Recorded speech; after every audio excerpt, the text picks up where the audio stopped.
नमस्कार दोस्तों। स्वागत है आप सभी का बड़ा कैरियर ऑफिशियल पे। और आज हम लोग चर्चा करेंगे पॉलन ग्रेन के ऊपर।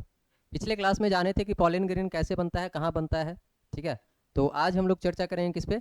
पॉलन ग्रेन बनने के बाद इसका क्या क्या यूज है। पहला यूज तो जानते हैं कि ये पॉलन ग्रेन के अंदर चूंकि मेल गैमीट बनता है तो ये सेक्सुअल रिप्रोडक्शन के लिए कहीं ना कहीं रिस्पॉन्सिबल है, क्योंकि इसके अंदर क्या बन रहा है, मेल गैमीट बन रहा है। लेकिन इसके अलावा पॉलन ग्रेन का और भी बहुत सारा यूज भी है और डिसयूज भी है। मतलब इसका कुछ एडवांटेज भी है और कुछ इसका डिसएडवांटेज भी है। तो उसके बारे में जानते हैं कि क्या इसका एडवांटेज है, क्या डिसएडवांटेज है, ये कितने दिनों तक जीवित रहता है। इन सब चीज़ों के बारे में जानना जरूरी है। सबसे पहले कल के बारे में थोड़ा सा रिवाइज करा दें तो पॉलन ग्रेन जो है वो थोड़ा स्फेरिकल शेप का होता है, हल्का सा स्फेरिकल शेप होता है इसका। ऐसे करके कुछ बनाया गया था कल। और इसमें क्या होता है कि एक एक्स्ट्रा लेयर आता है। वैसे तो दो लेयर होता है बट उसमें से एक जो होता है वो सेल वॉल का ही लेयर होता है।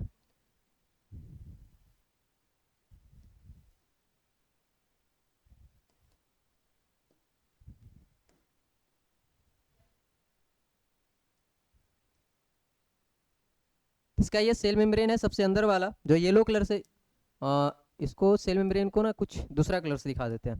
तो सबसे अंदर वाला जो ये लेयर है ये सेल मेम्ब्रेन है इसका, सेल मेम्ब्रेन।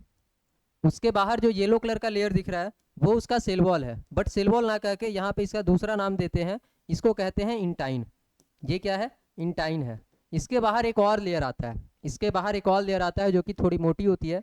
और ये इंटाइन जो होता है ये बना होता है किसका, सेल्यूलोज का और पेक्टिन का। सेल्यूलोज और पेक्टिन नामक दो केमिकल से मिलकर बना होता है। जैसा कि हम लोग जानते हैं कि प्लांट का जो सेल वॉल है वो सेल्यूलोज का बना होता है। इसमें क्या आ गया, एक्स्ट्रा एक पेक्टिन आ गया है, इस वजह से इसका नाम थोड़ा सेल वॉल से अलग करके इंटाइन नाम रख दिया गया। इसके बाहर एक और लेयर आता है जो कि हल्का मोटा लेयर होता है, उसको कहते हैं एग्जाइन, कुछ इस तरह का। और ये डिजाइन में होता है, इसके अलग अलग डिजाइन होते हैं। कुछ इस तरह का होता है जिसको बोलते हैं एग्जाइन। ये बाहर का लेयर है, इसको क्या बोल देते हैं, एग्जाइन बोलते हैं। ये बाहर वाला लेयर एग्जाइन है और अंदर वाला लेयर लेयर इंटाइन है। एग्जाइन जो बना होता है वो एक बहुत ही टफ केमिकल से बना होता है जिसको बोलते हैं स्पोरोपोलेनिन। स्पोरोपोलेनिन ये जल्दी डिग्रेड नहीं होता है, मतलब ये डिस्ट्रॉय नहीं होता है जल्दी। और इसको डिस्ट्रॉय करने के लिए, डिग्रेड करने के लिए आज तक बायोलॉजिकल इंजाइम या फिर ऑर्गेनिक केमिस्ट्री के अंदर आज तक ऐसा कोई केमिकल नहीं बना है जो इसको डिग्रेड कर सके। ठीक है, तो स्पोरोपोलिनिन बहुत ही टफ केमिकल है, ये जल्दी डिस्ट्रॉय नहीं होता है। जिसका बना होता है एग्जाइन सबसे बाहर का लेयर। मतलब कह सकते हैं कि ये जो पॉलन ग्रेन है ये मतलब कि अंदर से बाहर से क्या है, प्रोटेक्टेड है। इसके अंदर का सारा मटेरियल बाहर से स्पोरोपोलिनिन के द्वारा प्रोटेक्टेड है। ठीक है, कहीं कहीं पे बीच बीच में ये स्पोरोपोलिनिन अब्सेंट है। जिस अब्सेंट वाले एरिया को बोलते हैं हम लोग जर्म पोर। अब्सेंट वाले एरिया को क्या कहेंगे, जर्म पोर कहेंगे, जहां पे स्पोरोपोलिनिन अब्सेंट है। ठीक है, जर्म पोर होने का एक रीजन भी है कि इसके अंदर चूंकि मेल गैमीट बनेगा तो मेल गैमीट को बाहर भी तो निकलना है। बाहर निकलने के लिए इसको जगह चाहिए, और जगह कौन प्रोवाइड करता है, यही जर्म पोर जगह प्रोवाइड करता है जहां से मेल गैमीट बाहर निकल पाते हैं। नहीं तो अगर स्पोरोपोलिनिन अगर हर जगह होता तो ये जानते हैं कि बहुत ही इंटैक्ट, बहुत ही हार्ड होता है, बहुत ही स्ट्रॉन्ग मटेरियल है, तो ये टूटता नहीं और मेल गैमीट अंदर ही रह जाते हैं। इसी वजह से कहीं कहीं पे स्पोरोपोलिनिन अब्सेंट है।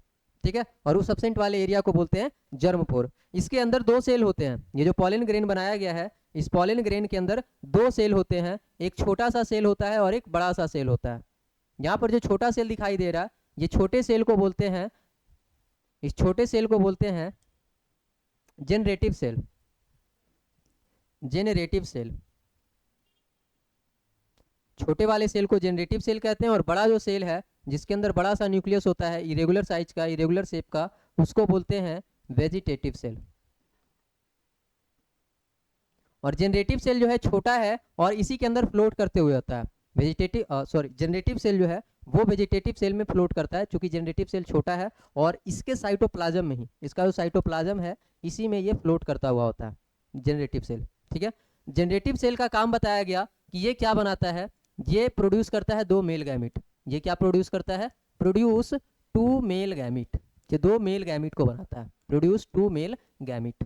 ठीक है, इसका काम है, जेनरेटिव सेल का काम है दो male gamete banana.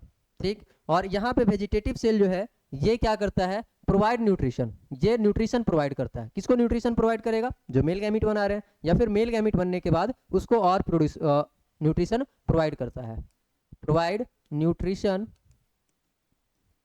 To generative cell, या फिर कह दें जनरेटिव सेल से फिर बाद में क्या बनेगा? Male gamete. तो मेल गैमीट को भी ये न्यूट्रिशन प्रोवाइड करता है। ठीक है, तो ये तो हो गया पूरा पॉलन ग्रेन का पूरा स्ट्रक्चर। पॉलन ग्रेन को देखा जाए तो एक ही ऐसा ही स्ट्रक्चर होता है पूरे पॉलन ग्रेन का। ठीक है, अब हमको जानना है क्या कि पॉलन ग्रेन कर क्या क्या सकता है। पहली बात तो ये मेल गैमीट बना सकता है, तो ये सेक्सुअल रिप्रोडक्शन में पार्टिसिपेट करने वाला। ठीक है, और इसके अलावा क्या है कि इसका कुछ एडवांटेज है और कुछ डिसएडवांटेज है। इसका डिसएडवांटेज सबसे पहला क्या है कि ये एलर्जी काउज करता है।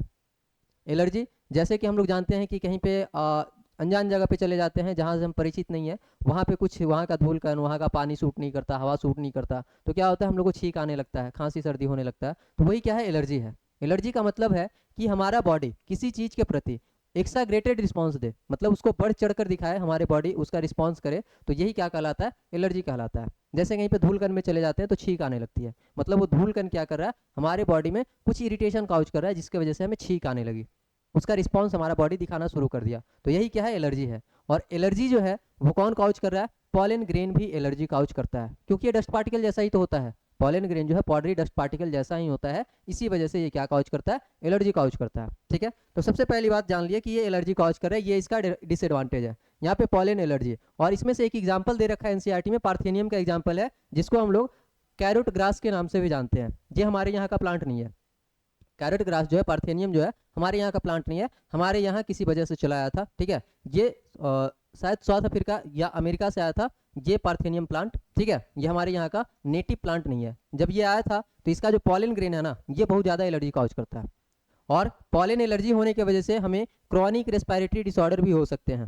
क्रॉनिक रेस्पिरेटरी डिसऑर्डर कहने का अर्थ कि हमारा जो रेस्पिरेटरी सिस्टम है उसमें बहुत हाई लेवल का डिजीज भी हो सकता है, डिसऑर्डर भी हो सकता है। जैसे हाई लेवल का डिजीज क्या हो सकता है? अस्थमा हो सकता है, ब्रोंकाइटिस हो सकता है। ब्रोंकाइटिस का मतलब है ब्रोंक्यूल्स में सूजन आ जाना, ब्रोंक्यूल्स में क्या आ जाना? स्वेलिंग आ जाना, स्वेल कर जाना। ठीक है, इसी को बोलते हैं क्या? ब्रोंकाइटिस। ठीक, तो अस्थमा और ब्रोंकाइटिस भी हो सकता है किसके एलर्जी से? पॉलन एलर्जी के कारण अस्थमा और ब्रोंकाइटिस भी हो सकता है। इसके अलावा ये तो क्या था? एक डिसएडवांटेज था।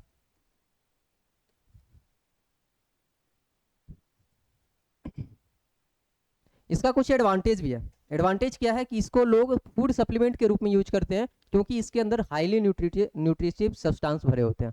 हाईली न्यूट्रिटिव सब्सटेंस भरे होने के कारण इसको लोग फूड सप्लीमेंट के रूप में भी यूज करते हैं, और ये ज़्यादातर वेस्टर्न जो कंट्री है वहाँ पे फूड सप्लीमेंट के रूप में इसको यूज किया जाता है। और इसको यूज कौन करते हैं? ज़्यादातर एथलीट्स है, जो रेस हॉर्सेस हैं, जो घोड़े रेस में भाग लेते हैं, वो इसका ज़्यादा यूज करते हैं पॉलन टैबलेट्स के रूप में। इसको किस रूप में यूज किया जाता है? पॉलन टैबलेट्स के रूप में यूज किया जाता है। और ये ज़्यादा प्रचलित कहाँ है? वेस्टर्न कंट्रीज में।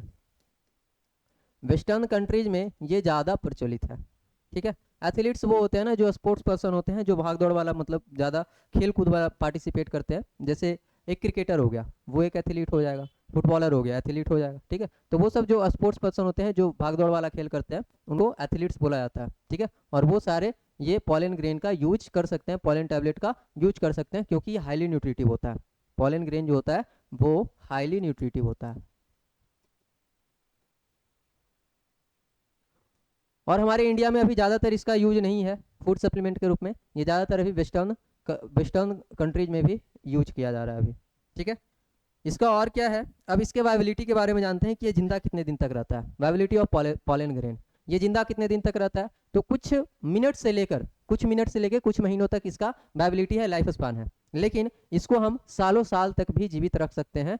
और कैसे रख सकते हैं वो? तो उसका नाम है क्रायो प्रिजर्वेशन करके। किसी भी चीज़ को एकदम स्टेबल रखना है, एकदम इंटैक्ट रखना है, तो उसको हम लोग कहाँ रख देते हैं? लिक्विड नाइट्रोजन में रख देते हैं। मतलब कि ये जो पॉलन ग्रेन है, कुछ महीनों में खराब होने वाला पॉलन ग्रेन है, या कुछ मिनट में खराब होने वाला पॉलन ग्रेन है, उसको हम लोग लिक्विड नाइट्रोजन में स्टोर कर सकते हैं सालों तक। ठीक है, और इसी प्रोसेस को बोलते हैं क्रायो प्रिजर्वेशन। लिक्विड नाइट्रोजन में चीज़ों को स्टोर करने की प्रोसेस को क्या कहा जाता है? क्रायो प्रिजर्वेशन कहा जाता है। और इस प्रोसेस से हम लोग ह्यूमन स्पर्म को भी या अदर एनिमल्स के स्पर्म को भी क्या कर सकते हैं? स्टोर कर सकते हैं। ठीक है, और ये लिक्विड नाइट्रोजन मेंटेन करने के लिए हमको टेम्परेचर कितना मेंटेन रखना पड़ता है, -196 डिग्री टेम्परेचर मेंटेन करना पड़ता है, -196 डिग्री सेल्सियस, बहुत ही कम टेम्परेचर होता है, तब जाके ये नाइट्रोजन जो है वो लिक्विड स्टेट में रहता है। क्योंकि नाइट्रोजन क्या होता है, गैसेस स्टेज में होता है, जनरली रूम टेम्परेचर पे गैसेस स्टेज में होता है। नाइट्रोजन को लिक्विफाई करने के लिए हमको टेम्परेचर मेंटेन करना होता है -196 डिग्री। अगर इतना टेम्परेचर मेंटेन्ड है तो नाइट्रोजन लिक्विड फेज में रहेगा, और लिक्विड फेज में ही हम किसी चीज़ को स्टोर कर सकते हैं लंबे समय के लिए, ठीक है। और यहाँ पे हमको क्या करना है, ये पॉलन ग्रेन जो है ये इसको लिविंग स्टोर करके रखना है, लिविंग स्टेट में स्टोर करके रखना है, ठीक है।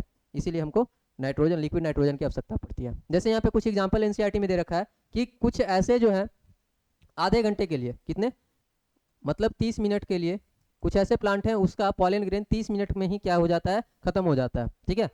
तो वो कौन सा एग्जाम्पल है, राइस और व्हीट। और भी अदर सीरियल्स हैं, सीरियल्स मतलब जो अनाज के रूप में खाते हैं हम लोग, अनाज के रूप में। तो सीरियल्स के जो पॉलन ग्रेन है वो कितने, लगभग 30 मिनट्स तक के लिए वाइबल होते हैं, मतलब 30 मिनट के अंदर अंदर वो क्या कर सकता है, फर्टिलाइजेशन कर सकता है। 30 मिनट से ज़्यादा हो गया तो फर्टिलाइजेशन करने का कैपेसिटी उसमें खत्म हो जाएगा। कुछ महीनों तक चलने वाला जैसे रोजेसी फैमिली का है, लेगुमिनेसी फैमिली का है और सोलेनेसी फैमिली का है। रोजेसी, लेगुमिनेसी और सोलेनेसी फैमिली, ये 3 ऐसे फैमिली है जिनके पॉलन ग्रेन कुछ महीनों तक वाइबल होते हैं, मतलब कुछ महीनों तक उनमें कैपेसिटी होता है पॉलिनेशन करने का, फर्टिलाइजेशन करने का, ठीक है।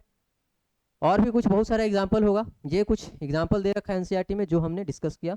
अब इसके अगले लेक्चर में हम लोग जानेंगे किसके बारे में, ये पॉलन ग्रेन के बारे में शायद सारा खत्म हो गया। पॉलन ग्रेन के बारे में इतना ही जानना था, इसका एडवांटेज क्या है, इसका यूज क्या है और इसका वायबिलिटी कितना है, कितने दिनों तक ये जीवित रहता है। तो अगले लेक्चर में हम लोग जानेंगे फीमेल रिप्रोडक्टिव स्ट्रक्चर के बारे में, और वहाँ पे समझेंगे फीमेल रिप्रोडक्टिव स्ट्रक्चर के अंदर फीमेल गैमेट जो है वो कैसे बनता है। आज के लिए इतना ही, धन्यवाद।